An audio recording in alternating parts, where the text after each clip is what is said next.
My name is Mark Roberts, and I help companies grow their revenue. What I've done over the years is almost 40 years now is help people do what I call drive explosive growth. Other words, what I mean by that is it's more than like 5, 10%, but we're talking 20% year over year growth. It's interesting. If you look at the animal kingdom, so to speak, the buffalo. When the buffalo has a storm, a challenge, instead of turning their back to the storm like other animals, they charge through it. And that's going to be the theme of today's webinar. If you want to navigate uncertain times, if you want to come out of this uncertain time stronger, we need to strategically create a plan and move through it, not turn our backs to it.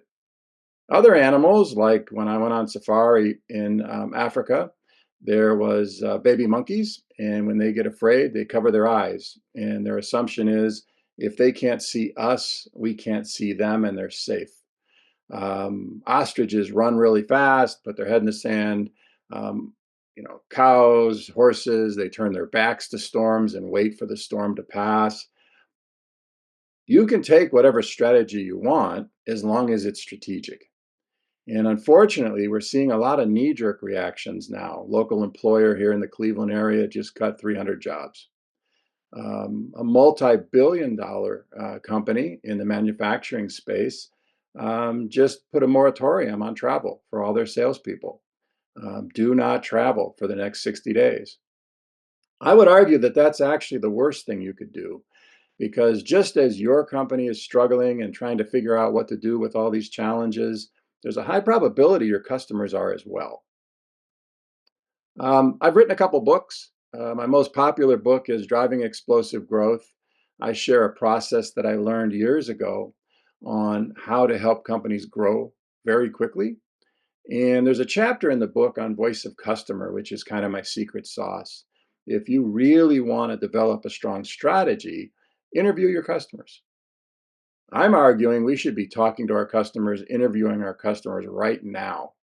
What are they seeing as challenges? What are some of their constraints? How are they adapting to some of these challenges? And more importantly, how can we help?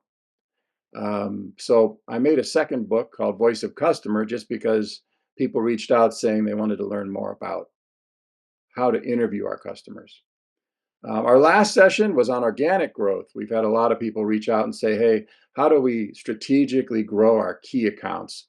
If that's something that you'd like to listen to, you can visit the YouTube channel. So, what's your role?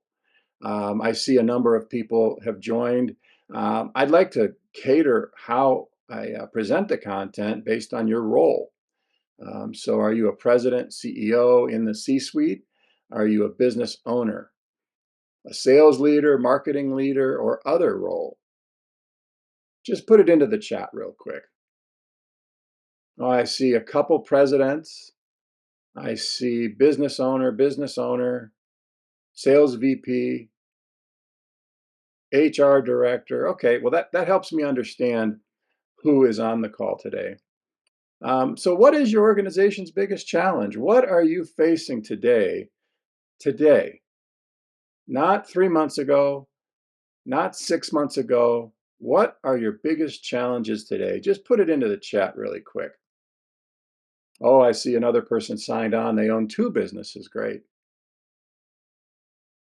So, to frame the question, there's not enough time. Getting new leads, absolutely. Getting new clients, that should be on everybody's list.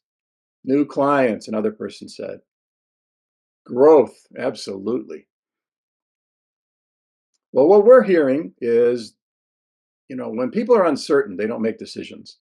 When they're dominated by fear, actually the strategic part of their brain turns off and they're into fight or flight mode. And what I'm hearing from some clients is their customers are saying, let's pump the brakes, let's slow down, let's figure out what's happening and then decide what we're going to do. So today we're going to talk about some of the shifts and constraints, customer concerns we're hearing, and how do we develop a strategy in times of uncertainty? What are the steps? I'm a big process guy. In my book, Driving Explosive Growth, I actually give you steps. And if you follow the steps in the order that they're given and not skip any, it will lead to what we call explosive growth. So we're going to provide some steps for your strategic sales plan. As I said, I talked to a lot of business owners, leaders, C-suite, and I was in a meeting with a CEO and a CFO recently, and the CFO said something interesting. It feels like each day something's changing. And we're finding our customers are pushing out or canceling orders that we counted on. I'm curious, just put into the chat a Y or an N. Yes, you're seeing the same thing, or no, you're lucky. Your business hasn't seen some of those new things yet. Oh, I see a quick yes. Absolutely, I have somebody saying. Another yes. Yeah, so again, hopefully this webinar is going to be very useful to everybody and it's timely. Um, when I interview customers, and again, part of our practice is doing voice of customer research if our clients don't plan to do it themselves. Um, Common themes are coming up in the last 60 days, 30 days, particularly in the last few weeks. World events, reciprocal tariffs. What is that? We've never seen it before, so we really can't predict what's going to happen. Finding skilled labor is still a challenge. Financial markets have everybody concerned. Just the daily challenges, the uncertainty. Okay, we've got a tariff with Mexico and Canada. Okay, now we're going to postpone it for 60 days. Okay, it's back. Oh no, we're going to postpone it for 90 days. We have a Rose Garden meeting, and we share all the countries and what our tariffs are going to be, and then we change it, a week later. All that uncertainty makes people nervous. Supply chain constraints.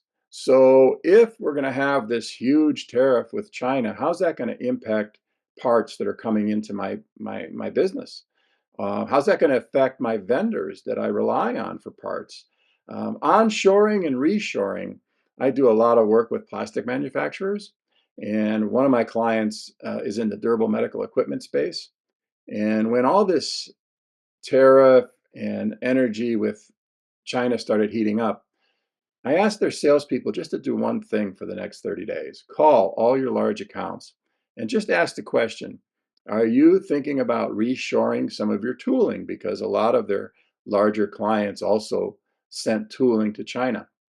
And sure enough, their doc is now starting to receive tooling from China that their customers just don't want to wait. Their customers don't want to have indecision. Their customers want a US based manufacturer. Inflation is always a concern.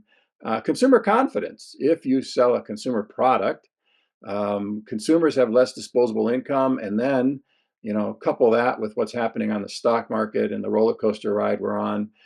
People are holding tight right now.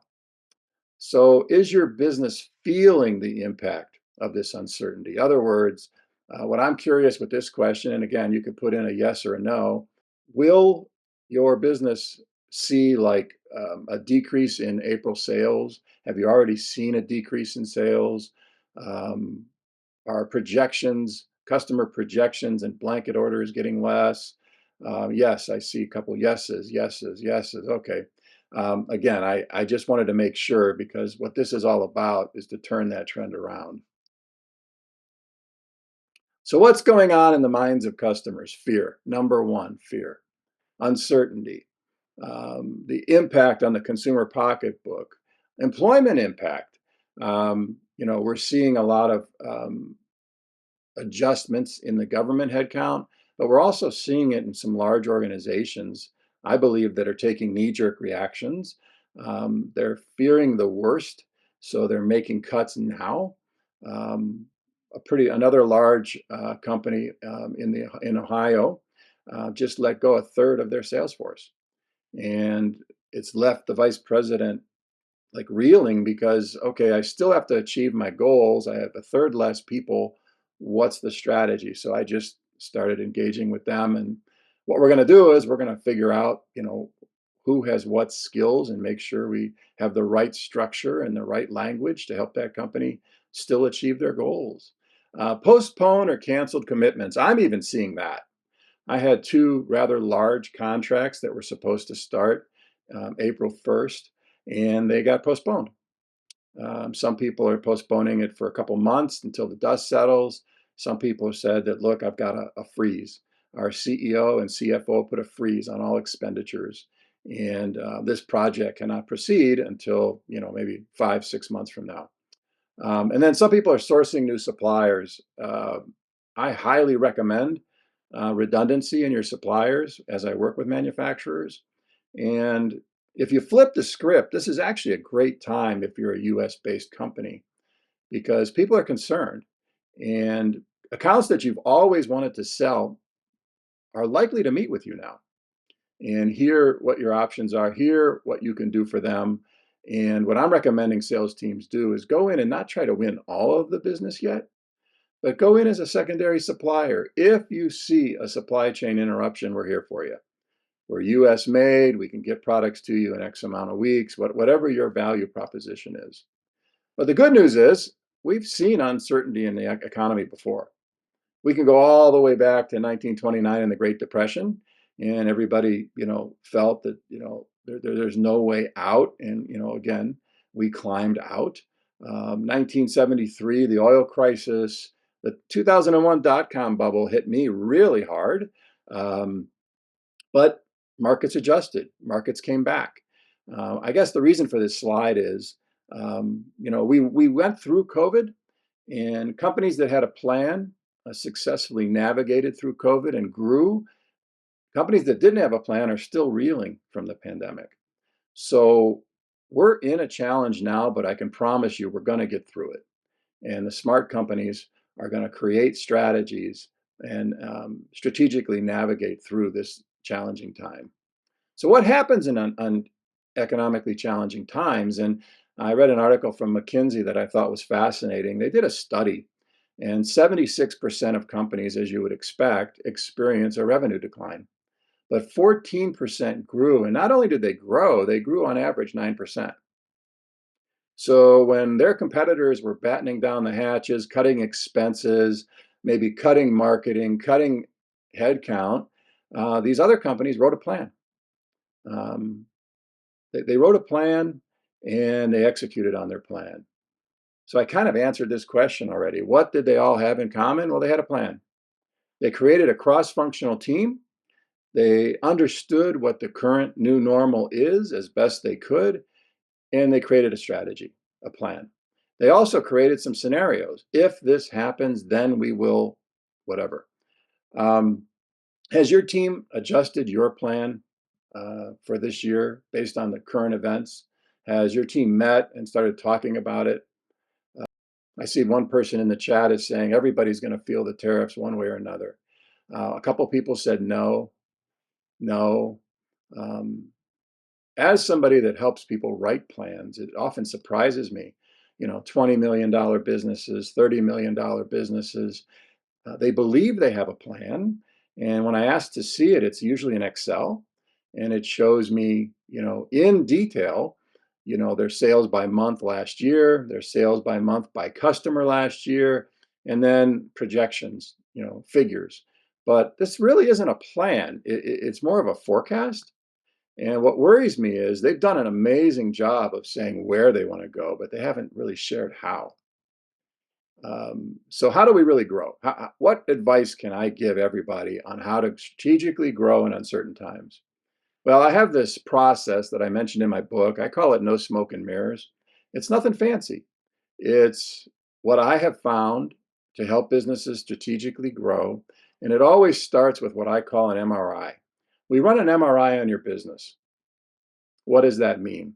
Well, we look at your website. Is your website performing? We have a tool called a digital footprint audit.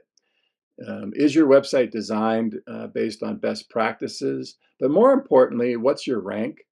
How many people are visiting your websites? And when we do this service, we also ask, give me your top two competitors. And we'll scrub their sites as well. And then we have a meeting. I was helping a company down in Kentucky not too long ago. And what we discovered was their website was ranking like 30. Their top two competitors were in the top 5. But more importantly, a number of people visiting their websites. They were averaging about 400 visits a month, and their competitors were 20, 30,000 visits a month. So in the process, we also scrub what keywords and phrases are bringing people to your competitors' websites. So that's one insight. The other thing we look at is your leadership team aligned? Are all the managers and leaders in your company aligned around the plan and they know their role? You'd be surprised how often, when we meet with leadership teams, one or two of the team members, after we put them through an assessment, we discover they're not on board. They don't believe in the plan and they're not executing it. And the trouble with that is something I call shadow of the leader. If the leader's not bought off, then I promise you, all the people that report to them are not on board either. So that just slows our growth.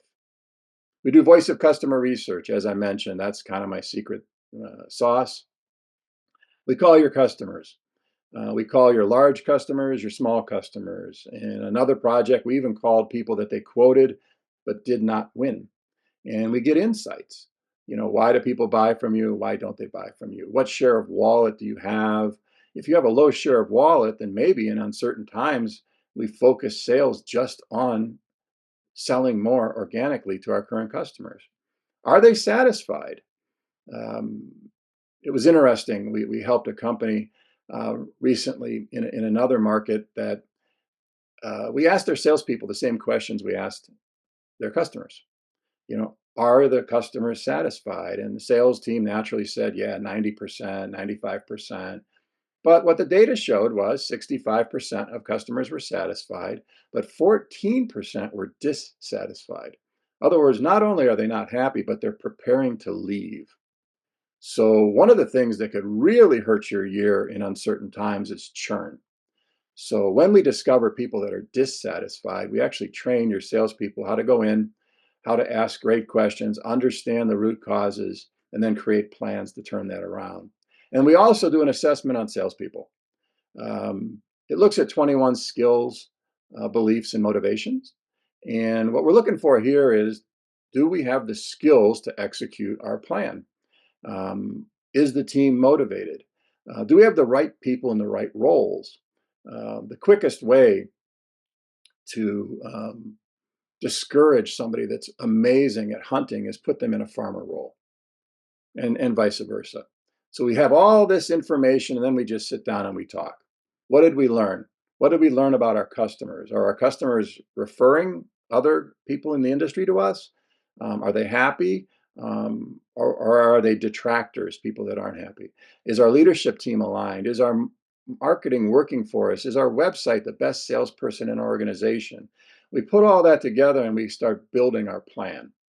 So again, I'm a process guy and I like to have steps. And number one, and there's no coincidence that it's number one on the list, is talk to your customers and deepen core relationships. Stop selling and start solving. That's where we get really in the weeds with our customers and understand how they're feeling the impact of today's uncertainty. Focus on what works. We should be tracking everything that we spend money on and what's working and what's not. And we double down on things that are working. Refresh your strategic growth plan or write one. It's going to be very difficult for teams that don't have a strategic plan when we're in uncertain times, because what they're going to be doing is chasing shiny objects. And what we're going to find is they're trying to do 10, 15 things, and none of them are getting done when they should be focusing on one or two or three key initiatives each quarter. Refresh your message. How you've sold for years and the messaging that you've used might need a tune-up. We call it a value proposition audit. But once we understand what your customers are challenged with, we can update your message. Strengthen cash flow. Obviously, that's a given. Invest where others retreat. That's kind of an interruption for people. Well, everybody else is doing this. Everybody else is, you name it, cutting whatever. What if your team was the only team out in the market because everybody else cut travel expenses? What if you doubled down on your marketing when everybody else pulled in their budgets? And then be seen, be helpful, and be human. I can't tell you how many of our voice of customer research calls when we talk to decision makers, they just openly share what I want is I don't want some rep pitching me, making assumptions of what I need. They don't even know my business. They haven't even asked me questions. What I want is somebody in the industry to give me some advice, somebody that'll listen, authentically care about what I need, and then work with me and create some solutions. That's what customers are hungry for. Team alignment and then accountable execution. Those are the steps. If we do those steps, we will grow in uncertain times. Now, I don't have the time to talk about each step, but I highlighted the ones that I do want to cover today. Number one, talk to your customers. Uncertainty changes buyers' priorities. What mattered 6 months ago might not matter today. I had mentioned one of the clients that was going to launch their sales training program in April. It was going to run through December.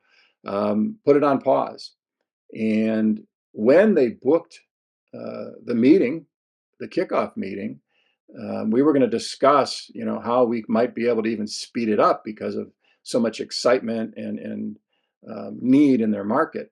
But that meeting changed dramatically because the customer is in Canada and some of the different duties and tariffs that are impacting their customers. But we need to stay relevant and talk to our customers often. You're going to be able to have great conversations with your customers if you're not trying to sell them, but you're trying to understand. So, what we're asking is, and what we're teaching salespeople to do, is ask to learn, not to reply. There are sales training methodologies out there that have you ask a question. It's almost like a manipulation so that when you hear them say this, you do this, right? Well, customers can feel that a mile away. What we want to do is really understand and then develop really good discovery questions. Assess customer satisfaction. The time to save a customer that's unhappy is while they're still a customer. And if you haven't done customer satisfaction in 6 months, I would highly recommend whether you hire a firm to do it or whether somebody on your team does it, but start calling your customers and interviewing them. Often, when we work with people, leadership teams, and develop their strategic plans, one of the activities that every leader has to do every month is just call 3 customers. Call 3 customers and just ask some questions. How's your business doing? How are we doing? Is there anything you wish we would do that we're not doing today? Is there anything we're doing today that really doesn't add a lot of value? You make enough of those calls, you can strategically make tactical adjustments and then assess your relationships. This one really is a shock to a lot of people, but you have relationship levels when you work with customers. What level is your company? What level is your salesperson? Are they seen as a vendor? Just one of the many vendors that call on us. Are they seen as a peer? They're a vendor, but they're also like a preferred vendor. Are they seen as a partner?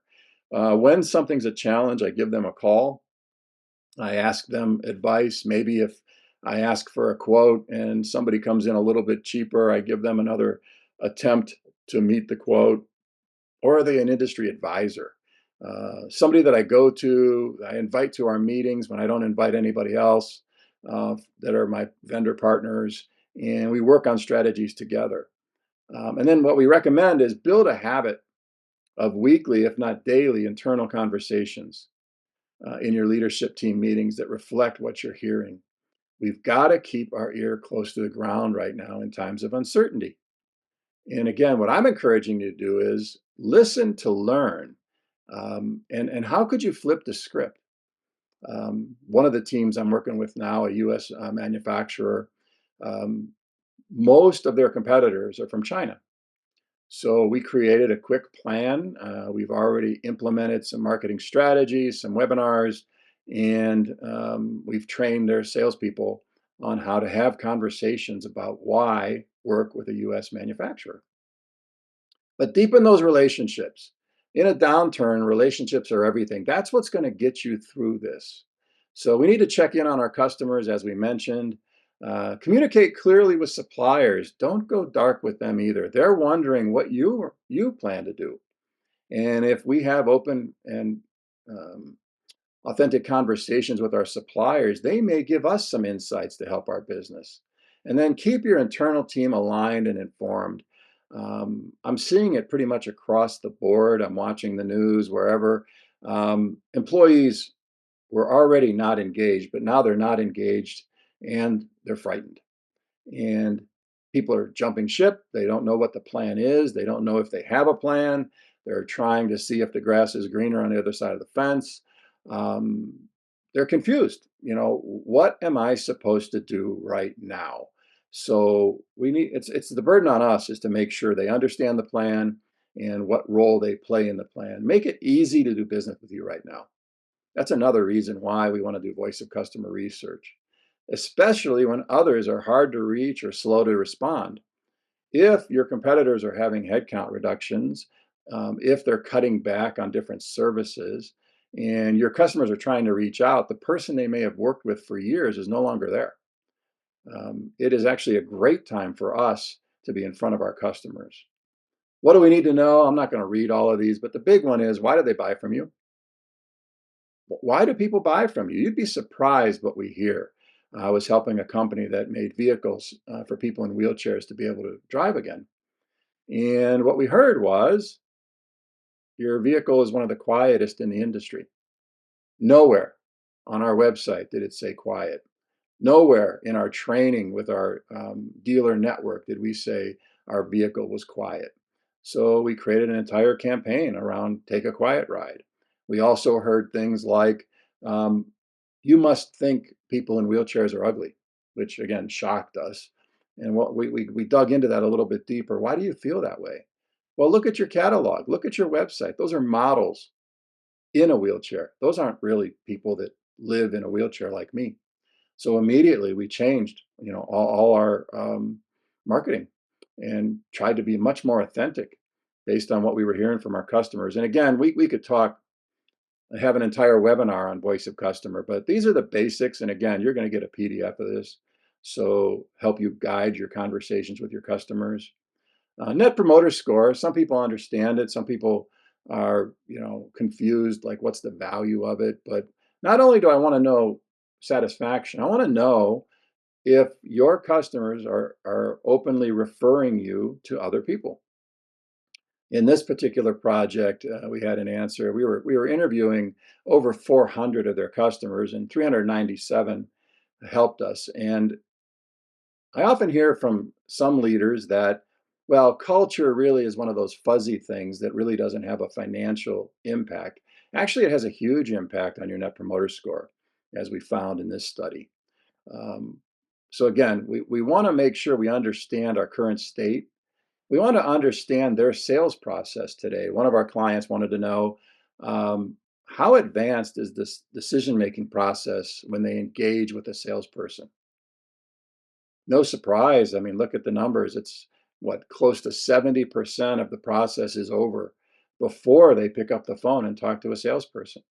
So once again, that website of ours, all our content, all our marketing strategies really needs to inform and educate and make it easy to purchase. So when they engage, we also need to train our salespeople so that when they engage, they have a great experience. So how are you going to strategically make it easier to be a customer and harder to be a competitor? That's really what I'd like you guys to discuss in your next Monday management meeting. Make a list. Give everybody Post-it notes and just start putting Post-it notes all over the board. We use that in strategic planning as a brainstorming. And then start grouping them, and you'd be surprised. There's some low-lying fruit that you could be doing to make working with you a lot easier. But sales just became a lot harder. I'm just finishing up an article right now on how to handle the objection of, let's put this off for 3 months, let's put this off for 6 months, or when a customer starts ghosting you. If sales wasn't hard enough, it just became a lot harder. So stop selling. I know that's going to be an interruption for a lot of people. Obviously, I'm not telling you to stop asking for orders, but what I'd like you to do for a brief period of time is start understanding what your customers are going through. Like, really get to the root of it and come back to them with solutions and collaborate. What are some of their outcomes that they really need to have? What are some of their challenges? What are some of their constraints? I was talking with an electronic distributor, and what he was saying was, as we just kept probing, like, okay, so it's a challenge to get parts. Why is that? Well, the minerals that are used to create my parts are difficult to get today. And again, we just kept trying to get to the bottom of it. And then we create a plan. Well, what can we do? We collaborate. We need to have salespeople that understand how to collaborate and not just pitch. One of the courses we teach is consultative selling, where we learn a lot about our customers and then we propose, but we do so in a manner that's like, look, this is what I'm suggesting. What do you think? You've worked here for 32 years. What would you recommend? And then we work together and create the best plan for the outcomes that the customer is looking for. We prescribe solutions to customers' challenges, and then we help them uncover hidden costs. One of the courses we train salespeople on is how to design and deliver a business case. It's really important to have that skill today. When you hear the objection, we don't have budget, um, we have to be able to come back and say, okay, well, based on doing the following strategy, we believe we're going to add about X net income in the next 12 months or whatever the timeline. And what you're doing is you're creating a budget, but that's a strategic conversation and that's consultative approach to selling, not just pitching. So we have to ask really insightful questions and co-create solutions. That's what we need to be doing today until all the dust settles. What we don't want to do is what this picture is, right? My buddy Larry Levine, he's written several books on selling. He calls it commission breath. Customers can smell commission breath a mile away. We don't want our salespeople going into customers, and they're so focused on hitting their goals that they have commission breath. They're not asking great questions. They're not asking about the business. They're not asking about the person that they've been calling on. Another way to phrase that is we call it pitch slapping. They go in, they assume people have a problem, and they just start pitching. That is not the salesperson that's going to be effective today. And the sad reality is 50%, 50% of salespeople have not received selling skills training. They've received product training, application training, training on how to use the CRM, training on how to navigate their systems and how to place an order. But basic sales fundamental skills training is what customers want and what clients are asking for today. So what I used to say is how you sell is as important as what you sell, but I actually believe today it's more important than what you sell. That might be heresy in some cultures, but the reality is, your competitors have products too, and some people are happy with their products. But what if the way you went to market, what if the way you helped your customers and as opposed to selling your customers was why people wanted to work with you? Question: does your sales team have the skills to navigate uncertainty? I'm curious, how would you answer that? Just put it into the chat. Yes or no? I asked that question at a conference. I speak at a lot of like sales kickoff events, but this was actually a conference of CEOs for a particular trade group. I see somebody saying no real quick. And I asked the question, I says, how many of you have a plan? Oh, somebody said no twice. How many of you have a plan? And everybody, raised their hand. And I said, okay, with 100% certainty, your team have the skills to execute that plan. Not one hand went up. Okay. How about 70%? 70% of your salespeople have the skills to execute the plan that you and all your leaders created in that offsite for 3 days. Not one hand went up. So now I got down to 50%. A few hands went up. Most hands went up 30%. 30% of our team have the skills to execute what we're expecting them to do. Now, if I'm a shareholder in your business and I was sitting in the back of the room, that would give me pause. It would give me pause for two reasons. One, more teams missed plan last year than attained it. Chances are your plan went up another 15, 20% this year. And now you know that 30% of your team doesn't have the skills to execute the plan. So that's kind of like another Groundhog Day, right? If last year was a bad year, this year is going to be even worse. So we don't have to guess anymore. This is one of the tools I told you I use. It's an assessment instrument. We were looking at a team, and out of 100, they scored 47. But look at closing skills. So let me get this straight. You're going to cancel or reduce your marketing spend. What if your marketing spend is creating all kinds of great conversations, but you're not closing them because salespeople don't know how to close? Or they have a mindset that's getting in the way, limiting beliefs on closing. I don't want to be a pushy salesperson. So I just sent them a quote. I'll tell you a quick symptom to see if you have a closing skills gap is you have a ton of quotes out there right now in your pipeline and you're not seeing a lot of them close.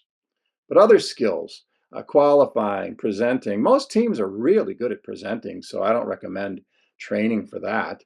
They know their products, they know their markets, they know their applications, but how do we sell value? I can't tell you how many CEOs want their salespeople to be able to talk about value and not just sell on price, not just be transactional. So, again, don't guess. You can get the answers to your team within 7 days.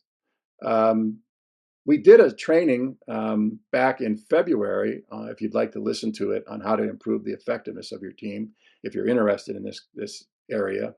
And then refresh your strategic growth plan for today. Measure what matters.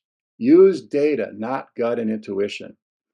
Again, I work with a lot of manufacturing companies, often second, third generational companies.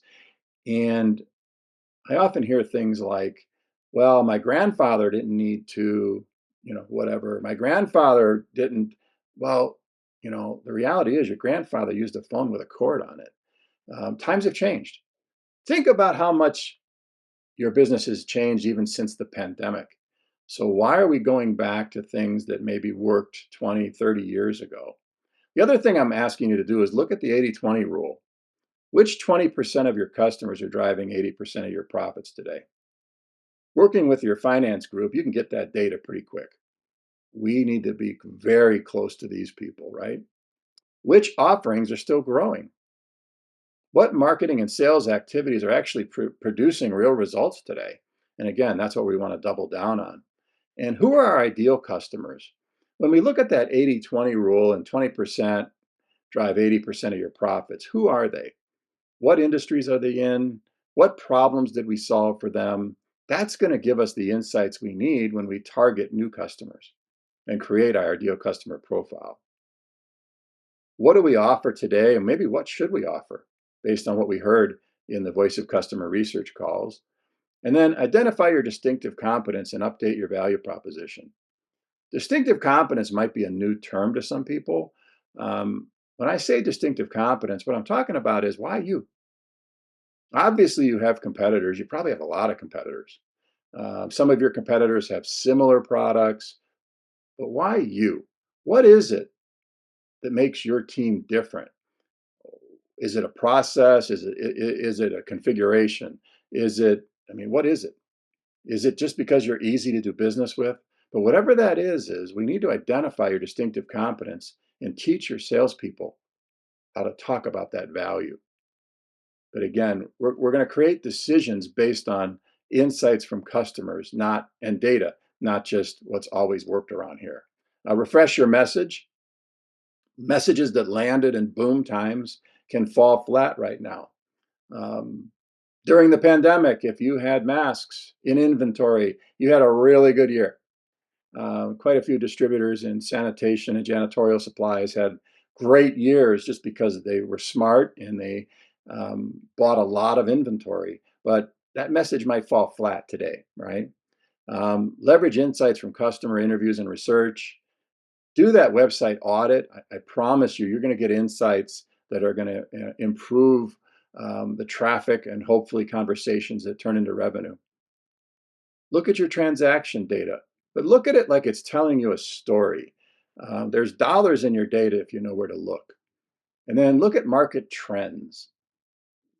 What can you do with some of the trends that you're seeing right now? I call it flip the script.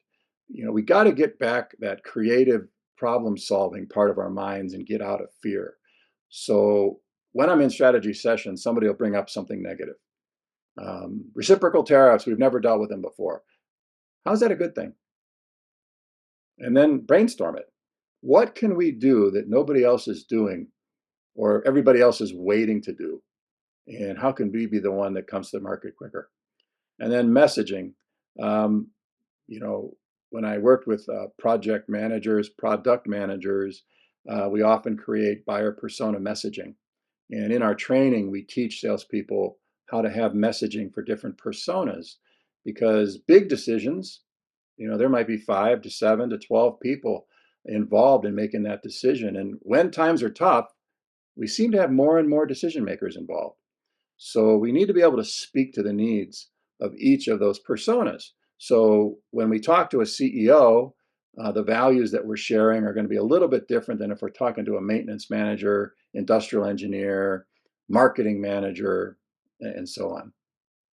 Invest where others retreat. I can't emphasize this one enough.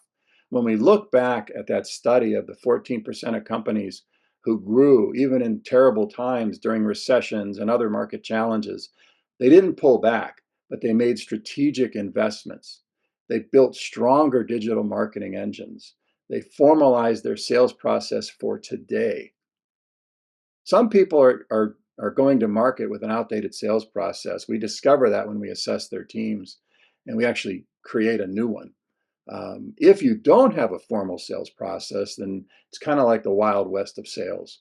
I call it random acts of selling. You're going to have a few wins, but you're also going to have a lot of difficulty. Upgrade your tools, your CRM, train your sales team. Launch content that establishes thought leadership, develop strategic sales and marketing plans based on the science of sales today. If you can't ask marketing, who visited our site, how many phone calls did we get from that landing page, when they were on the site, how long did they spend, and what did they click? All that kind of information is available. We need to really dive into the science so that we know where to make strategic spends, measure and adjust, and then update your messaging. Because when the market rebounds, not only are you going to be stronger during times of uncertainty, but you're also going to come out a lot stronger. Be seen, be helpful, be human. If there's a theme for today, this is it. People follow confidence in uncertain times. Are your salespeople confident when they're meeting with people right now? Or are they a little gun shy, a little nervous, quick to discount? We need to change that.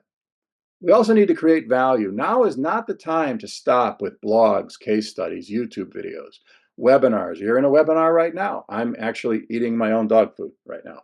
Um, you know, Providing helpful insights to people, market insight updates, best practices, assess and prescribe solutions. Go in, help your customers.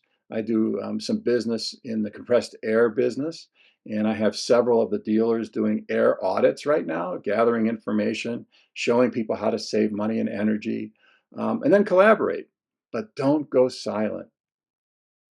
Don't be one of these people that battens down the hatches and pulls in everything, but show up with empathy, clarity, and action. That's what we really need to do today. Uncertain times don't have to mean stagnant growth. That's what McKinsey's research showed us, right?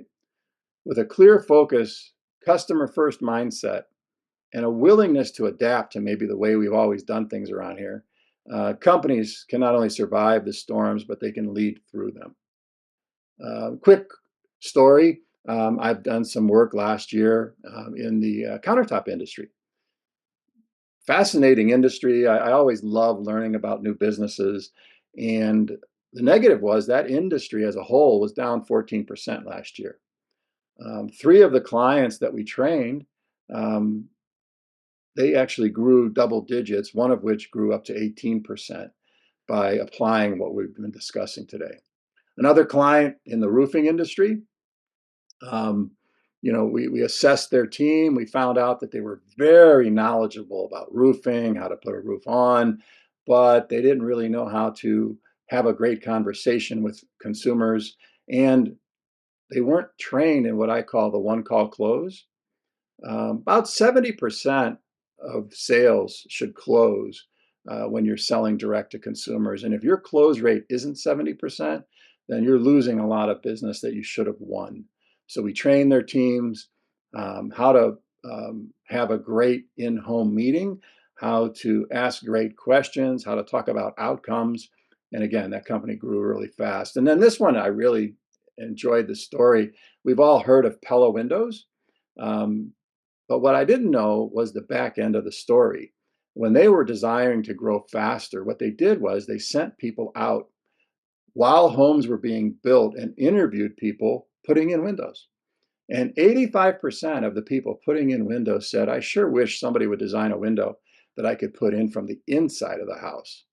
That way, I'm not on a ladder doing some kind of a circus balancing act with this heavy window.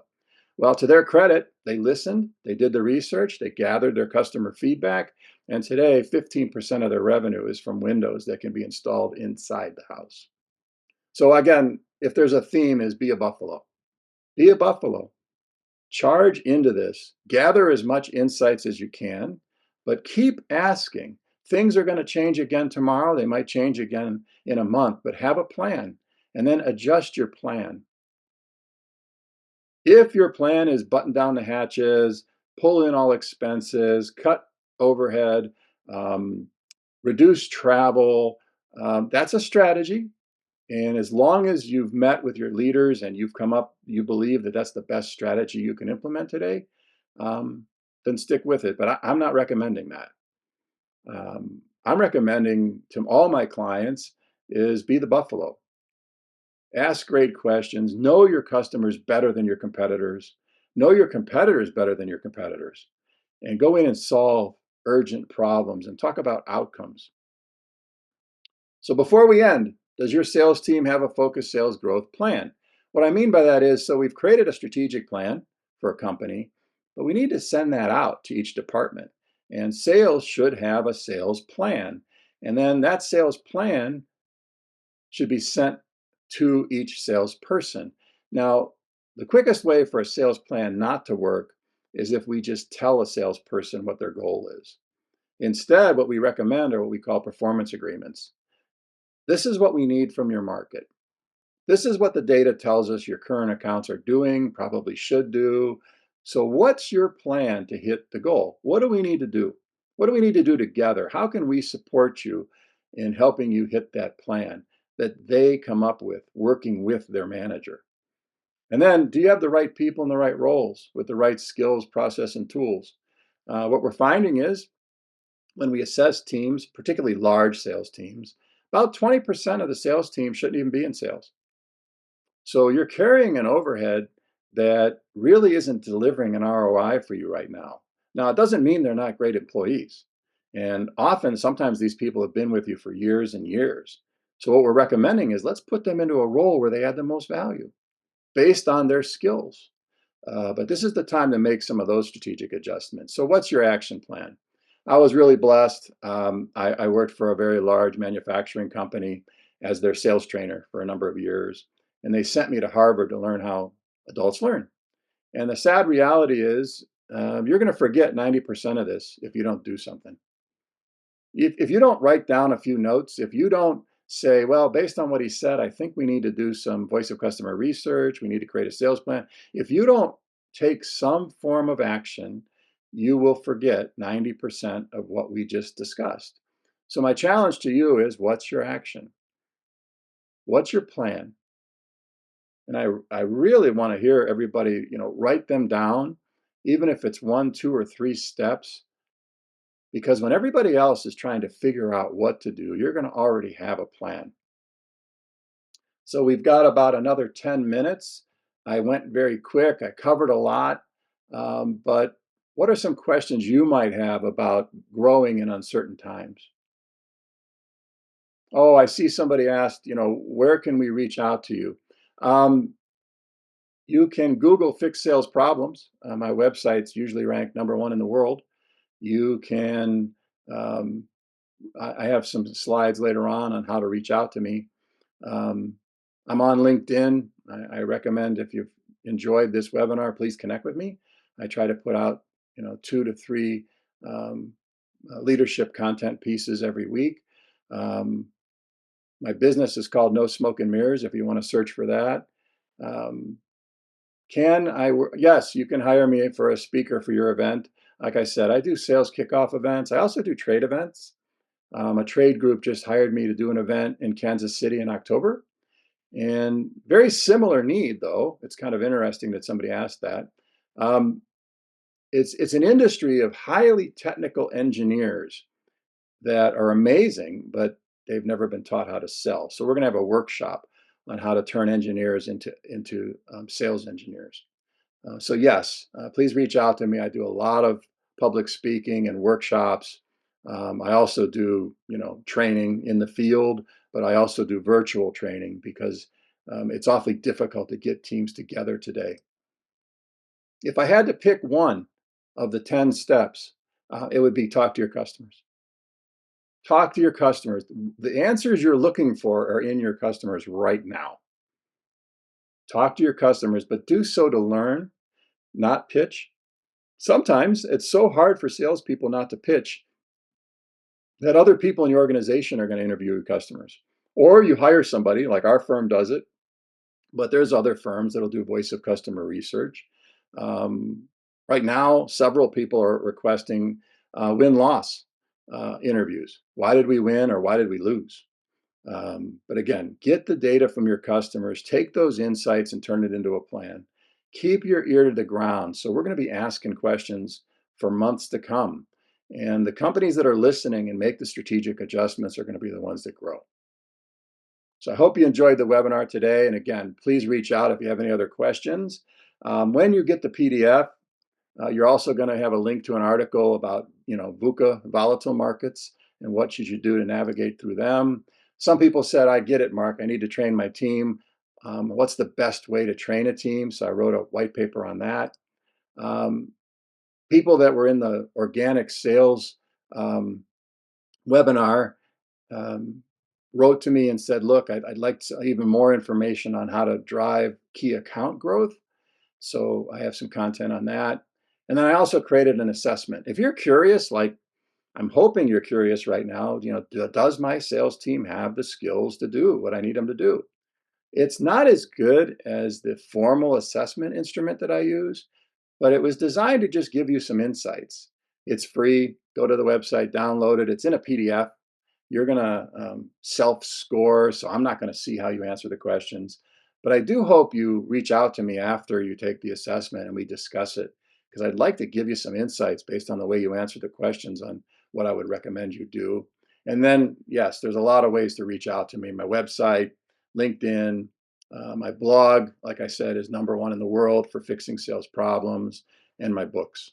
So thank you for attending today, and I hope I can talk to a number of you and help you navigate this uncertain time.